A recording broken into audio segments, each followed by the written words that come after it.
말씀을 들을 때 조심해야 될 게 하나가 있습니다. 한 단어, 한 문장, 느낌, 이런 것을 붙잡고 언약이라고 얘기를 하면 굉장히 곤란해집니다. 그죠?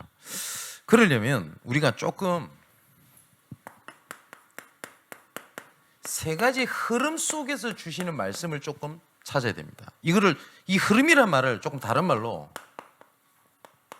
스토리라고 좀 생각을 하면 될 것 같습니다. 오늘 본문에 사도행전 22장 1절에서 21절의 말씀을 보면 바울이 그리스도를 만난 자기 인생의 스토리를 쫙 고백하는 장면이 나옵니다. 자, 그 전에 우리가 흐름에 대한 얘기를 조금 하자면요, 이 흐름이 왜 중요하냐면 모든 것에는 흐름 속에서 흐름이 있고요, 이 흐름 속에서 나와지는 게 진짜입니다. 그죠? 선교사님이 막연하게 열정을 가지고 선교지로 나가서 사역을 한다고 덤비면 진짜 안 됩니다. 그죠? 왜냐하면 그 나라를 알려면 문화에 대한 흐름이 있어요. 그 나라에. 그리고 그 로마에 가면 로마의 법 따르라는 말이 있지 않습니까? 그것처럼 그 문화에 대한 흐름이 있고요, 그 사람에 대한 정서가 있어요. 그죠? 물론 복음이 제일 중요합니다만은 반드시 참고를 하고 그리고 선교지를 들어가서 살려야 되겠죠. 경제도 흐름이 있습니다. 그죠? 지금 점점 연필이 없어지는 시대가 됐지 않습니까? 제가 얼마 전에 보니까 초등학교에서도 이제 연필이 아니라 샤프나 아니면 볼펜을 쓴다는 얘기를 들었습니다. 근데 갑자기 우리 장로님들 중에 한 분이 내가 진짜 그 뭐라고 하죠? 고전의 미를 되살려서 연필 사업에 하나님의 빛의 경제를 가지고 도전을 하겠다. 물론 하나님 역사하면 되겠습니다만은 그렇게 한다고 하면은 저는 기도하면서 말리겠습니다. 그죠? 또 우리 교회 또 축구 좋아하시는 분이 많은데 손흥민 보면서 특히 이번에도 카타르 월드컵 시작하잖아요. 다음 주부터 은혜 받아가지고 내가 진짜 스포츠계의 복음화를 위하여 목사님 제가 지금부터 축구를 해야 되겠습니다. 40 넘어가지고. 그러면 저 정말 결박기도 하겠습니다. 매일 저녁마다. 안 된다, 금식기도 하면서 결박하겠습니다. 아니죠. 흐름이라는 게 있죠. 마찬가지로 복음과 전도도 흐름이 있어요. 이 흐름을 보고 인도받아 가는 겁니다. 우리가 지금 계속 제가 금요 메시지를 조금 참고하실 것은 포럼에 대한 얘기를 좀 말씀을 드렸지 않습니까? 내한테 왜 이런 어떤 중요한 선택이나 이런 일이 있을 때 반드시 참고해야 될 게 하나 있습니다. 그게 뭐냐면 포럼 속에서 하나님의 이런 하나님의 시간표구나, 이런 흐름 속에서 나온 거구나가 보여집니다. 근데 혼자서 안 보여지는 것을 포럼 속에서 찾을 수가 있거든요. 그래서 교회 오셔가지고 사람들이랑 기도 제목을 얘기하고 현장에 있는 걸 얘기하고 이 포럼은 굉장히 중요합니다. 근데 우리 자꾸 포럼 이러니까 자꾸 응답받은 걸 얘기한다고 생각하는데 그걸 얘기하는 게 아닙니다. 포럼은 쉽게 말하면 이겁니다. 왜 나는 잘 안 되지? 라고 고민하고 있어요. 이거를 함께 왜 나는 잘 안 되는 흐름 속에 있을까를 찾는 걸 보고 포럼이라고 합니다. 첫째 것은 낙심할 이유가 되지만 두 번째 것은 해답을 찾는 이유가 돼요. 그죠? 왜 아시아로 복음을 전하러 가려고 하는데 왜 전도문이 막히나? 그죠? 그럼 바울 팀이 있었거든요. 근데 그 일을 두고 포럼하는 가운데 하나님께서 아시아가 아니라 마게도냐 사람을 도우라고 소집하는 거구나 인정하고 마게도냐 방향을 딱 턴을 하게 됩니다. 우리가 인정함이라 이렇게 돼 있거든요. 그렇지 않습니까? 이것들이 굉장히 좀 필요하기 때문에 우리가 속히 조금 회복해야 될 것 중에 하나가 뭐냐면 제가 몇 번 말씀드렸죠. 우리 교회가 여기 있을 때 말고 지금부터 더 열악할 때 저 교육관에서 지금 어떻게 됐는지 모르겠어요. 거기서 렘넌트 예배, 대예배, 밥 먹는 거, 훈련 싹 다 했어요. 저기서 어떻게 했는지 모르겠어요. 저 때 우리 금요일날 모여가지고 전 성도들이 기도 제목을 모으고 함께 기도하고 그때 여기저기서 하나님이 응답을 주셔서 고백을 했던 내용이 그거였었어요. 뭐였냐면 야, 기도 제목 낸 대로 하나님 응답 싹 다 하셨다. 이 고백 싹 다 했거든요. 근데 언제부터인지 뭐 코로나 여파도 있겠습니다만은 이런 함께 가고 포럼하고 기도 제목 나누는 것들이 끊어져 있다 보니 지금은 하나님께서 분명히 새 틀을 이루시는 시간표인데 그게 안 보이는 겁니다. 그죠? 자, 그래 놓고 본론에 조금 생각을 해야 될 게 있습니다. 뭐냐면 인생 전체에 대한 스토리 속에 하나님께서 나를 향한 계획이 뭔지를 찾아내는 겁니다. 자, 오늘 바울의 본문 얘기는 조금 이따 하겠고요. 지금 우리가 지금 몇 년째 하나님께서 정복이라는 단어를 가지고 말씀을 주고 계시는데 이것을 우리 인생 전체를 두고 내 스토리, 하나님의 인생 스토리를 만들어가고 계시는 겁니다. 뭐냐? 하나님께서 살리는 정복을 시작을 하셨습니다. 이건 제 얘기가 아니죠. 그죠? 하나님께서 창세기 1장 27절 28절에 정복하고 다스리라 그리고 번성해라 이 땅에 충만해라. 빌립보서 1장 3절에서 6절에 보니까 처음부터 이 복음을 위하여 선한 일을 시작하시니까 마지막 날까지 이루실 줄을 우리는 확신하노라. 그게 우리의 시작입니다. 하나님께서 우리를 구원하시기로 창세전에 작정하셨고 부르셨고 이끌어 가시는 것이 이것에 있습니다. 그렇다면 우리 주변에 일어나는 모든 현장은 이것을 확인하는 현장입니다. 그렇죠? 하나님께서는 말씀을 던지고 난 다음에 이스라엘 백성들을 포로로, 속국으로 그리고 유랑민족으로 흩어버린 겁니다. 그런데 언약을 모르는 자들에게는 환난이고 어려움인데 이것을 눈치챘던 사람들은 아, 이게 전부 다 세계를 하나님께서 복음을 흩어가게 하시는 하나님의 방법이고 하나님의 현장이구나. 맞죠? 그렇다면 나는 그리스도께서 모든 문제를 해결하신 것이 맞다면 내 현장에 일어나는 것은 문제가 아니라 하나님께서 정복을 이루어 가시는 현장이다. 이것을 가지고 이제는 응답이 진짜 하나님께서 하시는 것을 찾아내라. 이게 올해 주신 시련이라는 단어입니다. 그리고 이것을 내년에는 시스템으로 해서 이제는 후대에게 전달하고 현장에 전달을 하는 겁니다. 이게 우리 인생 스토리를 찾아내는 겁니다. 또한 이 일을 위해서 교회를 세우셨거든요. 각 교회도 마찬가지겠습니다만 이 교회에 스토리가 있습니다. 제가 부교육자 생활을 하면서 참 실수를 했던 몇 가지 기억이 있습니다. 그 중에 하나가 뭐냐면 전도사를 갔어요. 전도사를 갔는데 제가 부교육자 생활을 하면서 제가 뭐 교만하고 이상한지는 잘 모르겠습니다. 존경스럽다. 그리고 진짜 은혜 받는다. 이런 부교육자 생활을 제가 여러 생활하면서 딱 한 번 있었던 것 같습니다. 근데 목사님이 좀 이상한 거예요. 근데 목사님이 강단에 서면 불신자랑 말다툼한 얘기를 계속 하는 겁니다. 이분이 배드민턴을 치는데 배드민턴 치는데 항상 가세요. 항상 현장이라. 그런데 이 배드민턴 이곳에서 계속 말다툼을 하는 거예요. 말다툼을. 그러고 난 다음에 이분이 또 말도 잘하세요. 그래서 말발로 이기는 거예요. 그래서 강단에서 복음이 승리했다면서. 매주 그래요, 매주. 야, 이거 좀 아니다 싶은 겁니다. 그러니까 저는 우선은 전도사니까 순수할 거 아닙니까? 뭐 지금은 타락했다는 말이냐 그런 말 아닙니다만은 순수할 거 아닙니까? 순수하게 복음 전하고 그리고 전도하고 이러니까 성도들이 좋아하더라고요. 그러니까 성도들이 띄워주는 겁니다. 심지어 뭐라냐면 담임 목사보다 낫다. 그때가 착각을 한 거예요. 이때 담임 목사님이 좀 아닌 건 아니라고 얘기를 하고 목사님 앞에서도 그리고 성도들 앞에서도 목사님 그건 좀 아닌 것 같다 라고 얘기를 했어요. 근데 제가 지금 생각해 보면 뭐 악의가 있었던 건 아닙니다만은 굉장히 큰 실수를 했던 것 같습니다. 그 이후에 하나를 제가 붙잡았던 해답이 하나가 있었어요. 뭐냐면 그 다음에 부교육자를 가면 사역을 잘해야 되겠다가 아니라 필요한 사역을 해야 되겠다. 복음을 놓고. 그죠? 제가 모든 부분들을 할 수 있는 건 아니지 않습니까? 그래서 그걸 알 수 있는 방법이 하나가 있었어요.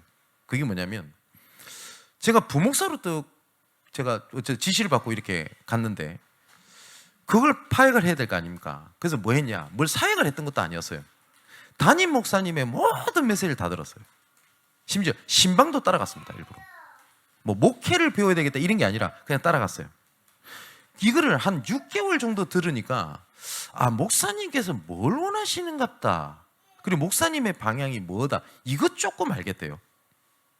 그래서 그것에 맞춰서 내가 담당하고, 내가 그때 청년부를 담당을 했으니까 내가 그럼 그 부분에서 청년부에서 해야 될 게 뭐냐?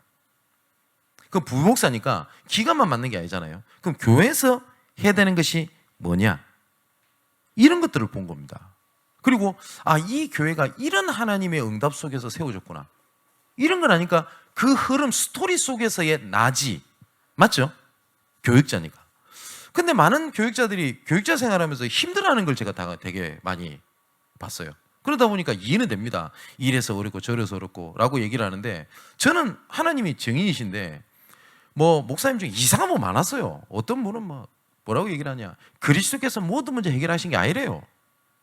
뭐 해결했냐, 우리가 할 게 얼마나 많은데, 이런 식으로. 그리고 또 어떤 분은 하나님의 절대 주권, 그거는 마귀의 교리라면서. 아, 미치겠대요 진짜. 강단에서 대놓고. 근데 물론 힘들었습니다. 그런데 이것이 하나님께서 저를 향한 전도 운동을 막은 적이 단 한 번이 없어요. 그래서 여기다 확신이 있어요, 정말로. 만일에 하나님의 시간표에 하여 제가 다시 부교육자로 갈 일도 있을 수도 있겠죠. 그죠? 그러면 저는 딱 이대로 할 것 같습니다. 뭐냐? 교회의 스토리가 어떻게 하냐가 되게 중요해요. 그렇다면 우리가 우리 랩런트들에게, 아니면 우리 장로님들이랑 어제 당회를 하면서 이런 얘기도 좀 있었는데, 우리 양문교회가 어떻게 걸어왔고 어떤 흐름 속에서 하나님께서 하셨는지에 대한 스토리를 아는 것도 이 사람이 올바른 응답을 받게 해주는 것도 중요히 필요합니다. 그죠? 자, 초대교회를 한번 잘 보십시오. 초대교회는 사도행전 2장 1절 47절의 말씀 보니까 초대교회는 늘 뭔 얘기만 했냐, 날마다 집에서 날마다 교회에서 그리스도 얘기밖에 안 했어요. 모일 때마다 성찬을 했다고 되어 있습니다. 애찬을 나눈 거죠. 성찬을 하고 애찬을 했거든요. 뭐에 대한 얘기를 했겠죠? 그리스도에 대한 얘기만 쭉 얘기를 한 겁니다. 그런 가운데서 사도행전 11장 19절에서 30절의 말씀 보니까 안디옥 교회입니다. 여기에 성경에 쓰여 있습니다. 환난으로 인하여 흩어진 자들이. 그럼 이 사람들은 이런 환난이, 아, 하나님께서 선교 시대를 열으라고 각지 흩어져 있던 사람을 모은 거구나, 분명히 그렇게 답을 찾은 게 맞아요. 그 속에서 사도행전 13장 선교사를 보낸 거지. 야, 우리 할 거 없으니까 이건 해볼까? 우리는 전도하기 어려우니까 누구 몇몇 책정해가지고 돈 줘갖고 한번 보내볼까? 이래가 인도받는 게 아니거든요. 그죠? 이런 흐름 속에서 로마서 16장 1절에 27절에 보니까 이런 일꾼들이 일어난 겁니다. 보호자, 동력자, 식주인. 그죠? 그러면 이런 흐름을 아는 것이 되게 중요합니다. 저희 교회가 어떤 전략을 가지거나 목적을 가지거나 해야 되겠다 해서 교회가 세워졌던 것은 아니었습니다. 왜냐하면 첫 번째, 제가 교회를 개척을 해야 되겠다. 이제는 나이도 있고 위치도 있고 아마 한번 해보자, 한번 할 수 있다. 이래서 제가 교회가 세워졌던 것이 아니었습니다. 원래 저는 단 한 번도입니다. 단 한 번도 교회를 개척해야 되겠다는 생각을 단 한 번도 해본 적이 없어요. 부교육자 때 할 때도, 전사 때도. 잘 인도받았겠지. 그게 아니라 전 자신감이 없었어요. 어찌 내가 감히 교회를 세웁니까? 돕는 역할을 할 수 있어도. 근데 제가 부목사 를 사임을 하고 잠시 텀이 있었어요. 그때 당시에 류용생께서 저를 미국을 보내시려고 생각을 하고 계셨던 겁니다. 그럼 대기하라 그러시더라고요. 그럼 한 몇 개월 대기할 것 같더라고요. 그럼 놀면 뭐합니까? 목사가. 그렇잖아요. 그리고 남는 기간에 사역을 해야 되겠다. 근데 각 교회나 이런 데서 좀 부딪히지 않도록 사역을 하고 싶은 거예요. 왜냐하면 제가 처음에 구로 갔을 때도 진짜 오해 많이 받았어요. 네 여기다 개척하려고 하냐? 우리 교회 어려워지면 어떡하냐? 그런 얘기도 많이 듣고, 저쪽에 KBS에 갔었을 때도 왜 남의 중직자 데리고 사역하냐? 이런 얘기를 너무 많이 들어가지고, 그러면 교회 없는데 거기에 하나의 계획이 뭐가 있을까라고 생각을 하다가 부교육자 때 들어왔던 기획이 있는 데가 여의도였어요. 교회가 없으니까. 그래서 사역을 하던 게 대기 시간이 점점 길어지는 겁니다. 대기 시간이. 그러니까 저는 교회를 세울 생각이 없었기 때문에 뭐 교회 이름을 정한다거나 이런 게 없어요. 그러다 보니까 언제부터 우리 교회가 시작이 된 개척일인지는 오직 주님만이 아십니다. 언젠지 모르겠어요. 그래서 이거를 한번 노예 목사님한테 말씀드렸더니 설립 예배 드릴 때 그걸 첫째 날로 잡아 이러더라고요. 아, 예. 그냥 순종인 겁니다. 그전에는 제가 막 여기서 계속 단임으로 뭘 해야 되겠다 이런 생각이 없었어요. 근데 어느 날 시간이 계속 가는 겁니다. 그런데 저를 부르더니 뭐라고 하시냐면 한국 있어야 되겠대요. 그때 아멘 응답이구나 이 생각보다는 그럼 진작 얘기하든가 솔직한 마음이야. 진작 말하든가 뭐 하는 거 사는 거 장난치는 것도 아니고 진짜 첫 번째 그 생각이 들었어요. 그러면서 자연스럽게 모여지게 되고 지금까지 오게 된 겁니다. 그때 제가 하나님이 주셨던 언약이 뭐였었냐면 결정적인 순간에 저 복음 아닌 걸 너무 많이 봤어요. 북주 시간에.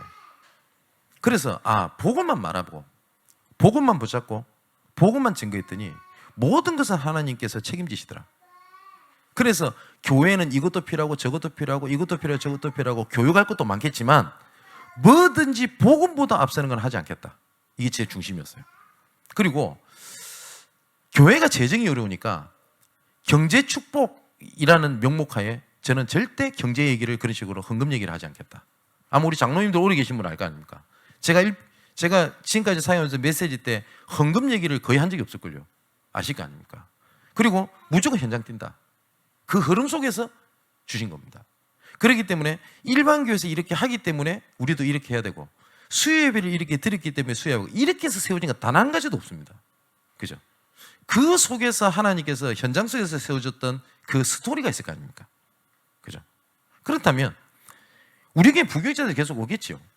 그러면 사역도 잘해야 되겠습니다만은 맞죠? 그 흐름 속에서 내가 해야 될 일입니다. 이런 흐름 속에서 하나님께서 나를 중직자로 세웠다면 지금 이런 흐름 속에서 내가 중직자 해야 될 일이 뭡니까? 나중에 한 2, 3년 지면 또 안수집사나 또 중직자 세울 일이 있겠죠. 그러면 그때 세웠던 일꾼은 또 다르다기보다는 그 시간표의 흐름에 맞는 스토리에 맞는 하나님의 계획이 있을 겁니다. 자, 똑같이 이런 것 속에서 전도에 대한 스토리를 바울을 얘기를 듣고 한번 보겠습니다. 바울이 다메섹이라는 곳에서 그리스도를 만난 얘기를 합니다. 쭉 내가 그래서 아나니아를 만나고 내가 원래 핍박자였고 그리고 나는 이런 사람이었는데 쭉 얘기를 하다가 1절부터요 14절에 딱 이렇게 얘기를 해요. 그가 또 이르되 우리 조상들의 하나님이 너를 택하여 너로 하여금 자기 뜻을 알게 하시며 그 의인을 보게 하시고 그 입에서 나오는 음성을 듣게 하셨으니 네가 그를 위하여 모든 사람 앞에서 내가 보고 들은 것에 대하여 증인이 되리라. 그러니까 그리스도를 만날 때도 고백도 했지만 그 전에 내가 핍박자였던 모든 인생 스토리 있죠. 이 모든 인생 스토리에 대한 결론을 얘기를 합니다. 뭐냐? 하나님께서 증인으로 세우시는 하나님의 계획 때문에 나를 불렀다라고 바울이 자기 인생 스토리에 대한 결론을 딱 지어요. 그죠? 그렇다면 똑같이 연결되는 건데 내 인생 스토리에서 하나님께서 무엇을 위하여 하신 겁니까? 그죠? 우연은 없거든요. 우리는 우연이라 하지만 하나님은 완전 계획이라고 하신단 말이에요. 어쩌다 보니 내가 그 기능을 가지고 있고 어쩌다 보니 내가 이 사람을 만났고 어쩌다 보니 잠시 나그네처럼 교회에 머물러 있는 것처럼 그럼 나그네 같은 인생이 진짜 응답받는 겁니다. 그죠?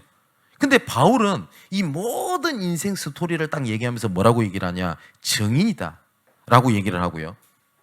또 이거는 바울이 들었던 메시지는 아닙니다. 사도행전 9장 15절에 보니까 이 백성은 내가 이방인들과 많은 임금들 앞에서 나의 이름을 증거하기 위해 택한 나의 그릇이다 라고 말씀을 하시거든요. 이거는 하나님께서 바울에게 하신 말씀은 아닙니다. 그때 당시 아나니아에게 하신 말씀입니다. 너는 직가로 가라. 거기 사울이라는 자가 기도하고 있는데 이 사람은 많은 이방인들과 임금들 앞에 택한 나의 그릇이다 라고 메시지를 주십니다. 근데 바울이 오늘 본문의 21절에 보면 이렇게 돼 있어요. 나더러 또 이르시되 떠나가라. 내가 너를 멀리 이방인에게로 보내리라 하셨느니라. 여기 21절에 뭐 이렇게 고백을 하죠. 그럼 뭐예요? 바울이 인생 스토리에 대한 하나님의 계획을 정확하게 붙잡고 있었다는 거예요. 이것이 바울이 흔들리지 않는 배경이었고 이게 발판이었습니다. 응답을 받았던 게 아니고요. 어떤 사람 그러거든요. 야, 저 사람 축복 많이 받아서 막 흔들리지 않겠다. 아닙니다. 바울은 응답을 많이 받았던 게 아닙니다. 오히려 바울은 뭐라고 얘기를 해줘? 내가 부득불 자랑하는 것은 내 연약한 걸 오히려 자랑한다랍니까? 고린도서 12장에. 왜냐? 내가 약할 때 주께서 곧 강함이다 라고 얘기를 하거든요. 그러니까 바울이 이거는 세계로 분리돼서 했던 말이지 전체 인생 스토리 속에 바울은 이 답을 갖고 있었다는 얘기입니다. 자, 그렇다면 하나님은 내 인생 전체를 두고 지금 말씀을 주시고 일을 진행해 가고 계신단 말이에요.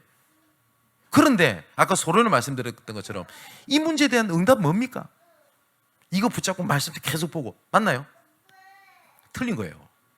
그러다 보니 무슨 점치듯이 그렇게 포로만 치고 많거든요. 제가 몇 번 얘기 안 했습니까? 막 너무 힘들어.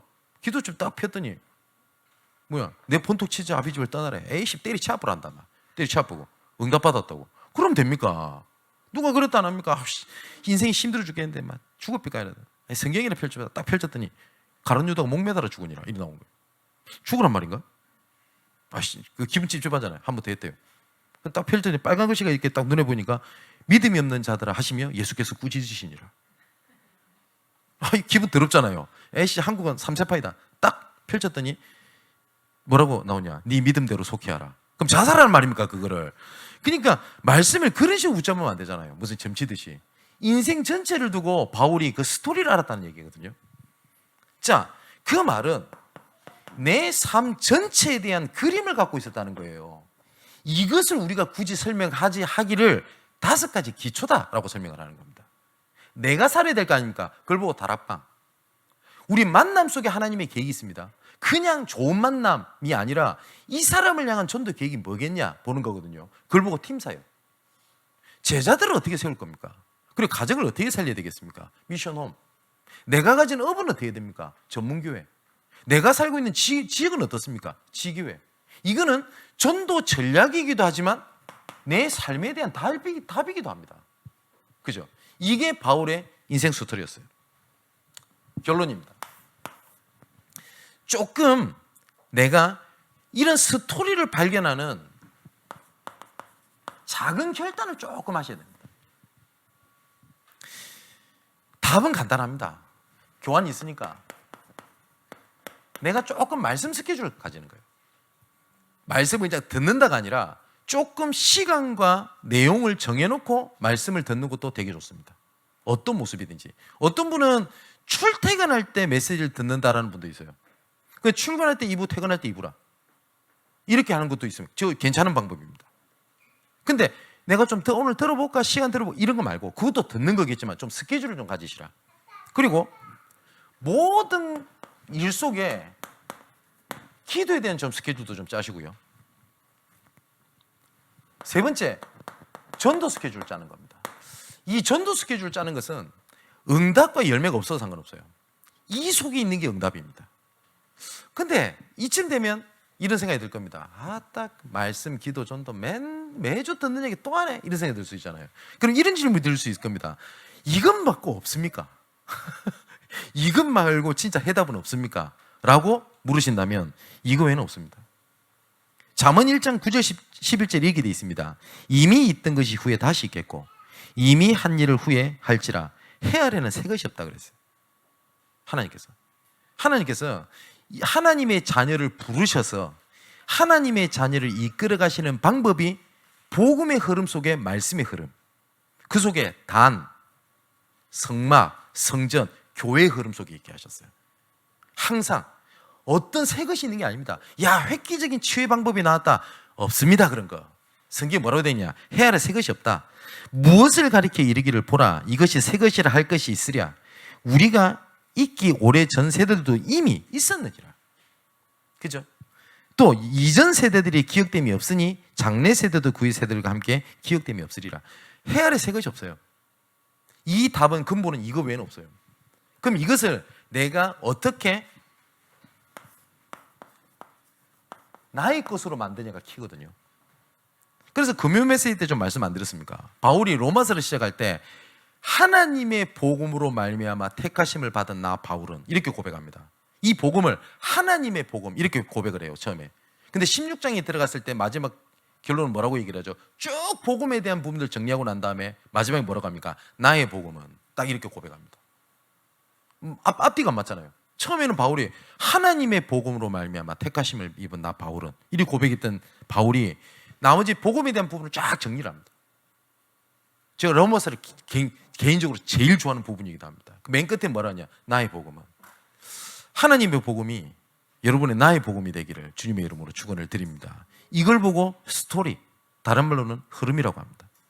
그러면 내가 지금 살아왔던 스토리 속에 바울이 잡았던 언약입니다. 그러니까 응답이 올 수밖에 없죠. 또한 응답이 이미 다 와 있었음을 알게 됩니다. 지금 주시는 하나님 흐름 속에서 여러분들의 스토리를 찾아내는 응답이 있게 되기를 주님의 이름으로 축원을 드립니다. 기도하겠습니다. 하나님, 창세전부터 영세전부터 우리를 살리는 정복을 시작으로 부르신 줄 확신합니다. 이 일을 위하여 거룩하고 흠이 없게 하시고 불렀고, 우리는 재앙이라고 하지만 하나님께서는 미래와 희망이라고 말씀하셨던 현장 속에 있게 하신 것을 확신합니다. 이제 우리의 생각과 눈을 열어 실현하시고 계시는 것을 보는 한 해가 되게 하옵소서. 주신 실현을 이제 시스템화하여 우리 후대에 각 지역에 민족과 세계에 전달하는 정복의 시스템을 세우는 한 해로 인도받게 하여 주옵소서. 살아계신 예수 그리스도 이름으로 기도합나이다. 아멘.